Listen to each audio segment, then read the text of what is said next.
திருக்குறள் உலக பொதுமறை வாழ்வியல் கலை திருவள்ளுவர் அருளியது. வீடியோ படைப்பு தியாகராஜுலு காஞ்சி. அறத்துப்பால் அதிகாரம் 3 நீத்தார் பெருமை. அதிகாரம் 3 நீத்தார் பெருமை. The greatness of ascetics. Thirukkural 21 இருந்து 30 வரை. திருக்குறள் 21 ஒழுக்கத்து நீத்தார் பெருமை விழுப்பத்து வேண்டும் பனுவல் துணிவு. முன்னுரை. நீத்தார் பெருமை அதிகாரத்தின் முதல் குறளாகும். உலகியல் ஆசைகளைத் துறந்து உயர்ந்த ஒழுக்கத்தில் நிலைத்து நிற்கும் சான்றோர்களின் பெருமையே உலக நூல்கள் அனைத்தின் முதன்மையான துணிவு, முடிவு என்பதை வள்ளுவர் இதில் நிலைநாட்டுகிறார். உரை விளக்கம். தமக்குரிய ஒழுக்க நெறியில் நின்று பற்றுக்களைத் துறந்து உத்தமர்களின் பெருமையையே உலகில் உள்ள சிறந்த நூல் நெறிகள் அனைத்தும் தங்களின் மேலான துணிவாக, முடிவாக போற்றிப் புகழ்கின்றன. Summary. The core conclusion of all righteous and supreme scriptures is to exalt the greatness of those who live in righteous conduct and have renounced all worldly desires. விரிவான பகுப்பாய்வு. ஒழுக்கத்து நீத்தார் வெறும் காவி அணிவதோ காடுகளுக்குச் செல்வதோ துறவல்ல, தனக்குரிய தார்மீக ஒழுக்கத்திலிருந்து சற்றும் வழுவாமல் உலக ஆசைகளை நீக்கியவர்களே உண்மையான நீத்தார்கள். விழுப்பத்து வேண்டும். விழுப்பம் என்றால் மேன்மை அல்லது சிறப்பு. வாழ்க்கையின் ஆகச்சிறந்த பேராக இதுவே கருதப்படுகிறது. பனுவல் துணிவு. பனுவல் என்பது சாத்திரங்கள் அல்லது அறிஞர்களின் நூல்களைக் குறிக்கும்.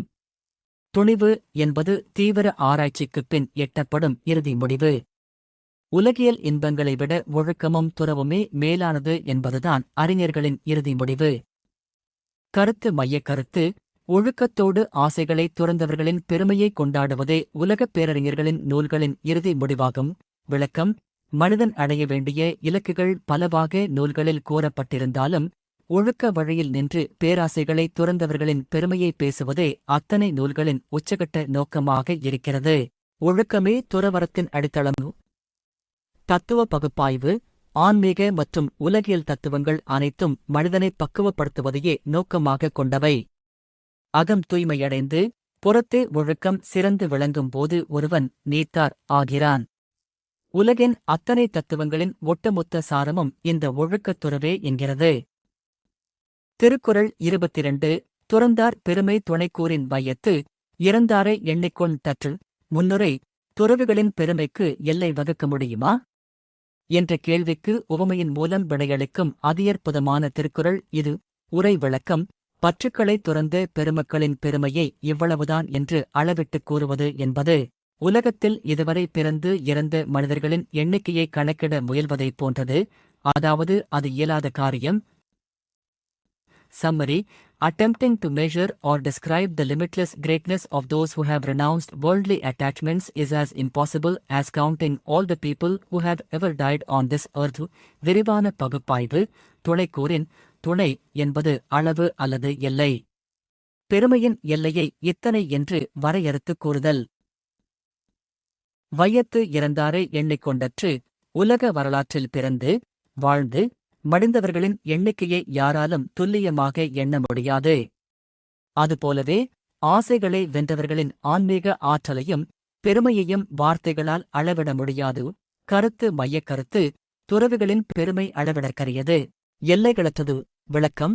உலகில் பிறந்து இறந்தவர்களை எண்ணுவது எப்படி மனித சக்திக்கு அப்பாற்பட்டதோ அப்படியே சுயநலத்தை துறந்து வாழும் தியாகிகளின் பெருமையை அளவிடுவதும் சாத்தியமற்றது. அவர்கள் காலத்தைக் கடந்து நிற்பவர்கள். தத்துவ பகுப்பாய்வு.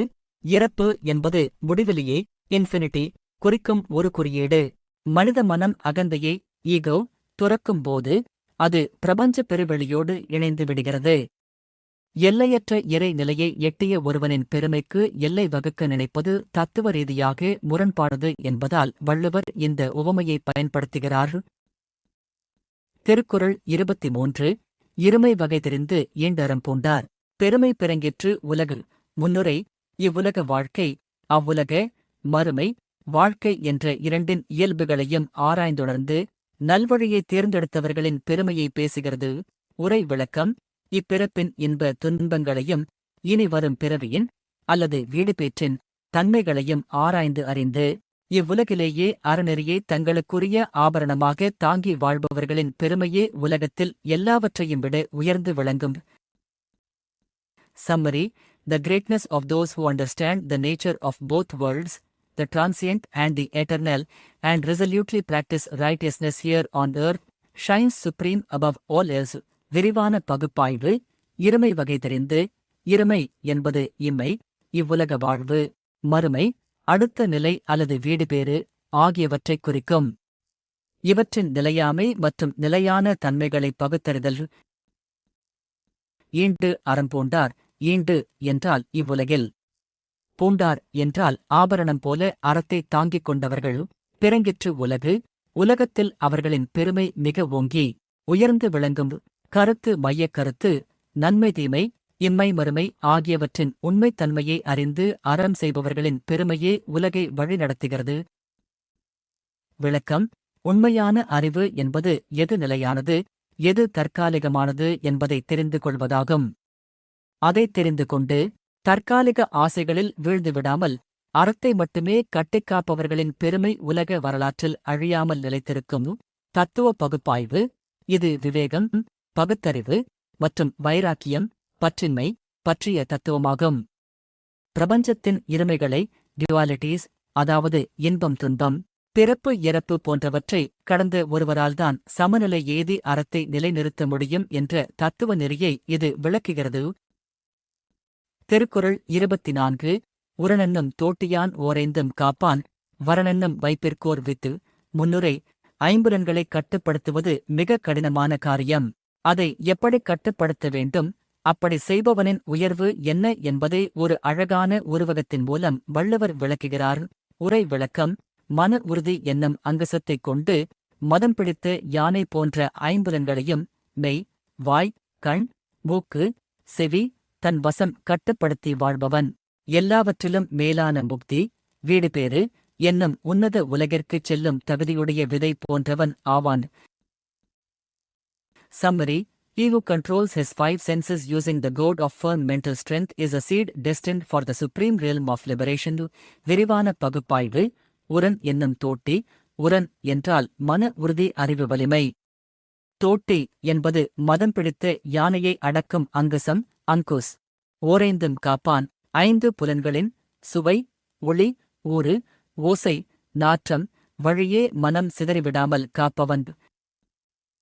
வரன் என்னும் வைப்பு. வரன் என்றால் மேலான நிலை அல்லது வீடுபேறு. வைப்பு என்றால் சேமித்து வைக்கப்பட்ட இடம் அல்லது உலகம். வித்து, விதை. ஒரு மரத்தின் முழு ஆற்றலும் விதையினுள்ளே அடங்கியிருப்பது போல மேலான நிலையை அடையும் தகுதி இவனிடம் உள்ளது. கருத்து மையக் கருத்து. மன உறுதியால் ஐம்புலன்களை அடக்குபவன் பேரின்ப நிலையை அடைவதற்கான தகுதியைப் பெறுகிறான். விளக்கம்: புலன்கள் காட்டும் வழியெல்லாம் செல்பவன் அழிகிறான். ஆனால் அறிவு மற்றும் மன உறுதியை அங்குசமாக பயன்படுத்தி புலன்களை தன் கட்டுப்பாட்டுக்குள் வைத்திருப்பவன் பிறவிப் பெருங்கடலை கடந்து முக்தி அடைய தகுதியானவன் ஆகிறான். தத்துவ பகுப்பாய்வு. இந்திய தத்துவ மரபில் இந்திரிய நிகிரகம், புலனடக்கம் என்பது மிக முக்கியமானது.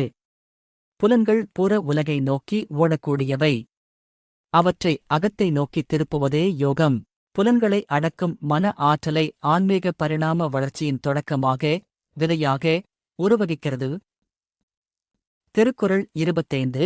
ஐந்தவித்தான் ஆற்றல் அகல் விசும்பு ளார்கோமான், இந்திரனே சாலன் கரி. முன்னுரை: ஐந்து புலன்களையும் அடக்கிய ஒருவனின் பேராற்றலுக்கு வரலாற்று பூர்வமான அல்லது புராண பூர்வமான சான்றை தந்து தன் கருத்தை உறுதிப்படுத்துகிறார் வள்ளுவர். உரை விளக்கம்: ஐந்து புலன்களின் வழியாக வரும் ஆசைகளையும் அறுத்தெறிந்து ஒரு துறவியின் ஆற்றலுக்கு பரந்த வானுலகத்து தேவர்களின் தலைவனான இந்திரனே மிகச்சிறந்த சான்றாவான். இந்திரன் சாபமுற்ற கதையே இதற்குச் சான்று.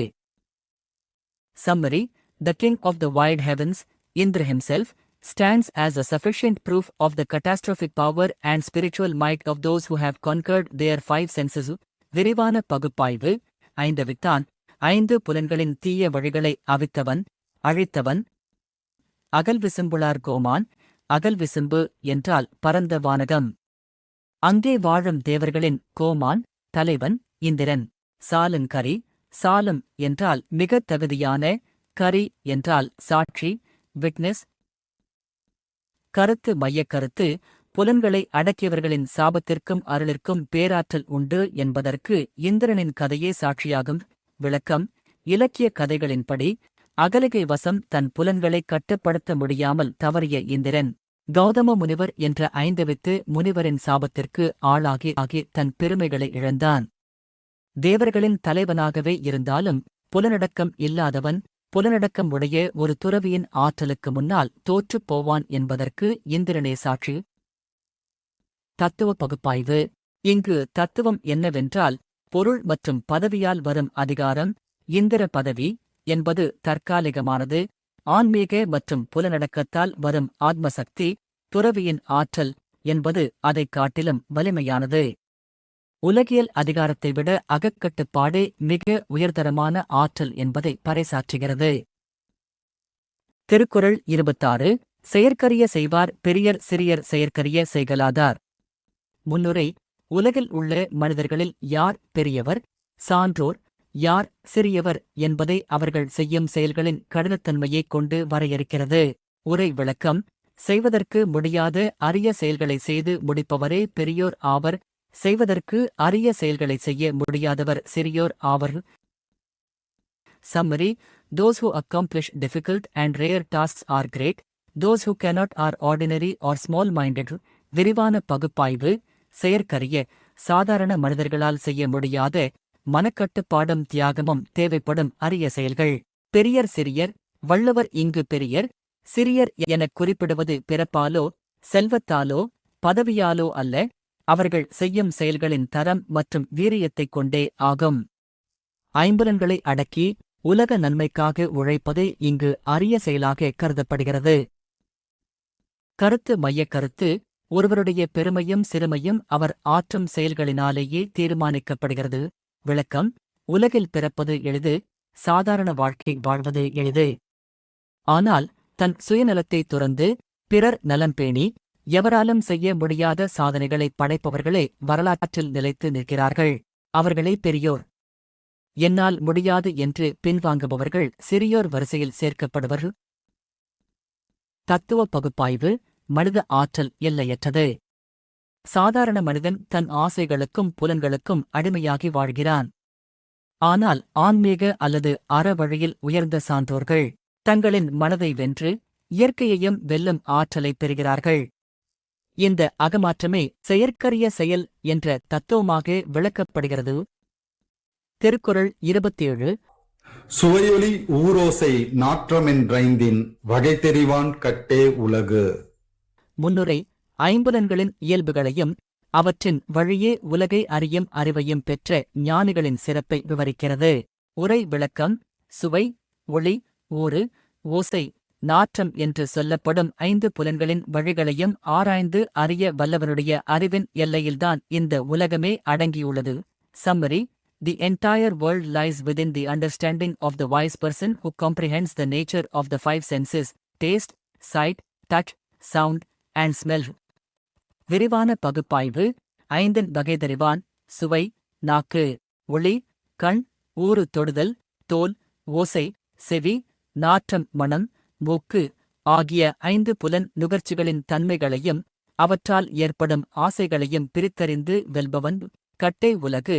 அத்தகைய அறிஞனின் வழிகாட்டுதலின் கீழ்தான் உலகம் இயங்குகிறது, அல்லது உலகத்தின் உண்மை தத்துவம் அவன் அறிவுக்குள் அடங்குகிறது. கருத்து மையக் கருத்து: ஐம்புலன்களை தன் கட்டுப்பாட்டிற்குள் கொண்டு வந்து அவற்றின் உண்மையை உணர்ந்தவனே உலகை ஆளும் தகுதி படைத்தவன். விளக்கம்: மனிதன் உலகை அறிவது இந்த 5 புலன்கள் வழியாகத்தான். ஆனால் பெரும்பாலான மனிதர்கள் இந்த புலன்களுக்கு அடிமையாகி விடுகிறார்கள். யார் ஒருவர் இந்த 5 போக்கையும் அவற்றின் மாயையையும் தெளிவாக ஆராய்ந்து அறிகிறாரோ அவரே உண்மையான ஞானி. உலகமே அவரின் அறிவை போற்றும். தத்துவ பகுப்பாய்வு. இது ஒரு சிறந்த பிரபஞ்ச தத்துவத் திருக்குறள். எபிஸ்டெமோலாஜிக்கல் ஆன்டோலாஜிக்கல். புற உலகம் என்பது நமது புலன்களின் வழியேதான் நமக்கு அறிமுகமாகிறது. புலன்களை அடக்குவது என்பது அவற்றை அழிப்பது அல்ல, அவற்றின் வகை அறிவது, தன்மை அறிவது. புலனின் மாயையை வென்றவனுக்கு பிரபஞ்சத்தின் இரகசியம் விளங்கிவிடும். திருக்குறள் 28. நிறைமொழி மாந்தர் பெருமை நிலைத்த மறைமொழி காட்டிவிடும். முன்னுரை உலகில் வாழ்கின்ற மகான்கள் மற்றும் சான்றோர்களின் பெருமைக்கு சான்றாக விளங்குவது எது என்பதை விளக்குகிறது. உரை விளக்கம் நிறைந்த அறிவையும் ஆற்றலையும் உடைய பெரியோர்களின் பெருமையை இவ்வுலகில் அவர்கள் வாய்மொழியாகச் சொல்லிச் சென்ற மறைமொழிகளே மந்திரங்கள் வழிகாட்டு நூல்கள் நிரூபித்துவிடும். Summary: The greatness of men of effective speech, sages, is revealed to the world by their sublime words and teachings.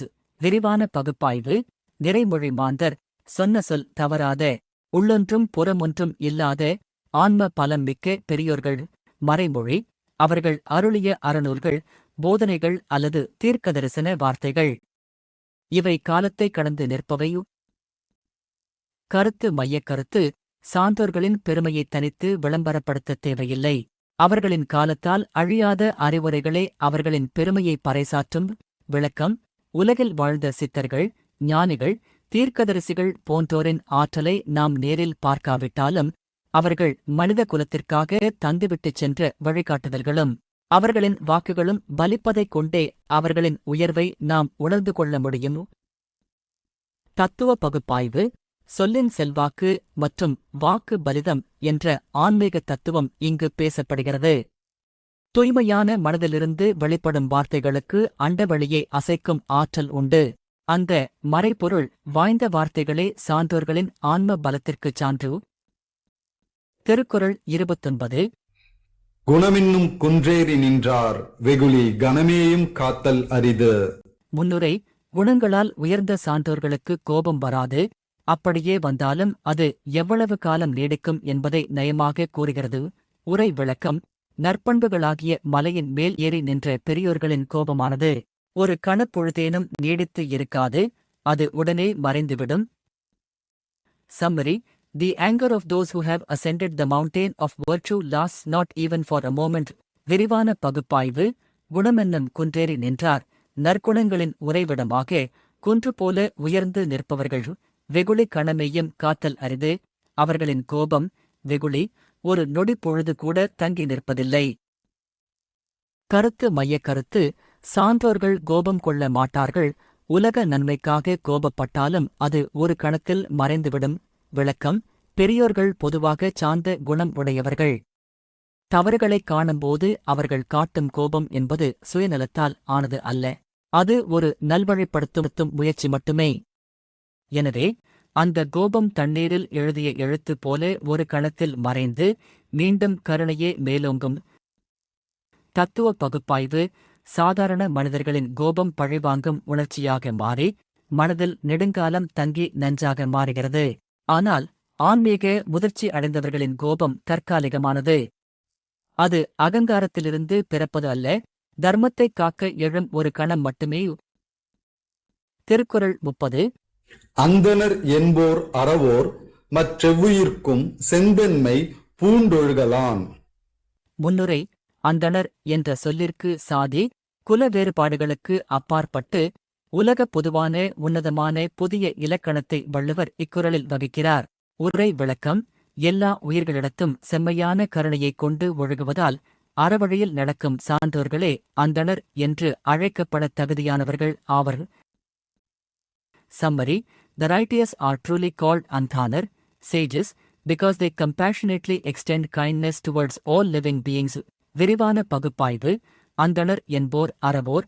அந்தணர் என்று சிறப்பிக்கப்படுபவர்கள் அறநெறியில் வாழ்பவர்கள் மட்டுமே. எவ்வுயிர்க்கும் செந்தன்மை பூண்டொழுகலான் மனிதர்கள் மட்டுமன்றி உலகில் உள்ள அனைத்து ஜீவராசிகளிடமும் மிருகங்கள், பறவைகள் உட்பட மிகுந்த கருணையோடும் செந்தன்மை செம்மையான தன்மை கருணை அன்போடும் நடந்து கொள்வதால். கருத்து மையக்கருத்து எல்லா உயிர்களிடமும் சமமாக அன்பு செலுத்தும் கருணை உள்ளம் கொண்டவரே உண்மையான அந்தணர் துறவி ஆவார். விளக்கம் பிறப்பால் ஒருவன் அந்தணன் ஆகஸ்ட் முடியாது. எவன் ஒருவன் தன் உள்ளத்தில் தூய்மையான கருணையை ஏந்தி பிற உயிர்களுக்கு தீங்கு செய்யாமல் எல்லா உயிர்களையும் தன் உயிர் போல் நினைத்துக் காக்கிறானோ அவனே அந்த பட்டத்திற்கு உரியவன். தத்துவ பகுப்பாய்வு வள்ளுவரின் சமூகான்மீக புரட்சிக்கு ஒரு மிகச்சிறந்த உதாரணம். ஜீவகாருண்யம் மற்றும் சர்வ ஜீவ தயாபரம் என்ற உன்னத தத்துவத்தை இது போதிக்கிறது. பிரபஞ்சத்தில் உள்ள அனைத்துமே ஒன்றோடு ஒன்று பிணைக்கப்பட்டவை என்பதை உணர்ந்து எல்லாவற்றின் மீதும் நிபந்தனையற்ற அன்பு செலுத்துவதே ஆன்மீகத்தின் உச்சக்கட்டம். திருக்குறள், உலக பொதுமறை, வாழ்வியல் கலை, திருவள்ளுவர் அருளியது. வீடியோ படைப்பு தியாகராஜுலு காஞ்சி. அறத்துப்பால், அதிகாரம் 3, நீத்தார் பெருமை,